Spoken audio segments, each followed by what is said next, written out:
விஜய் அவர்களுக்கு அன்புமணி ராமதாஸ் அவர்கள் வழிவிட்டிருக்காங்க. ஒருவேளை 2026 சட்டமன்ற தேர்தலில் விஜயோட கூட்டணி வைப்பதற்கான பிளானில் அன்புமணி ராமதாஸ் அவர்கள் இருக்காங்களோ அப்படிங்கிற சந்தேகம் அதிகரித்திருக்கு. என்ன நடந்திருக்கு டீட்டெயிலாக பேச போகிறோம். அதாவது விஜய் அவர்கள் வருகிற சனிக்கிழமை திருவள்ளூர் செங்கல்பட்டு மாவட்டத்தில் பிரச்சாரம் பண்ணுற மாதிரி ஐடியாவில் இருந்தாங்க. ஆனால் திடீர்னு பிரச்சாரத்தை வேறு தொகுதிக்கு மாற்றிட்டாங்க. சேலம் நாமக்கல்ல நம்ம பிரச்சாரம் பண்ணலாம் அப்படிங்கிற முடிவு விஜய் அவர்கள் எடுத்திருக்காங்க. அதுக்கான அனுமதியை தான் இப்போ வாங்கி கொண்டிருக்கிறார்கள். இந்த சமயத்தில் அதே நாள் தான் அன்புமணி ராமதாஸ் அவர்களும் பாத யாத்திரையா நாமக்கல் தொகுதியில் செல்ற மாதிரி பிளான்ல இருந்துச்சு.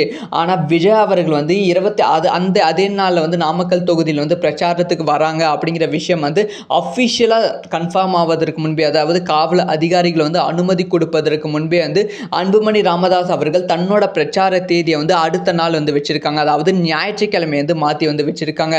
ஸோ விஜய் அவர்களுக்கு அன்புமணி ராமதாஸ் அவர்கள் வழி விட்டிருக்காங்க அப்படின்னு சொல்லி தமிழக வெற்றி கழக நிர்வாகிகள் செம ஹாப்பியில் இருக்காங்க. ஒருவேளை இன்டைரக்டான கூட்டணி பேச்சுவார்த்தை நடந்து முடிந்திருக்கோ, 2026 ஒருவேளை கூட்டணி வைப்பதற்கான வாய்ப்புகள் இருக்கோ அப்படிங்கிற சந்தேகம் எழுகிறது. ஸோ என்ன நடக்க போகிறது, ஸோ அன்புமணி விஜய் கூட்டணி எப்படி ஒர்க் அவுட் ஆக போகிறது அப்படிங்கிற விஷயத்தை வெயிட் பண்ணி தான் பார்க்கணும். ஸோ இதை பற்றி உங்களோட ஒப்பீனியன்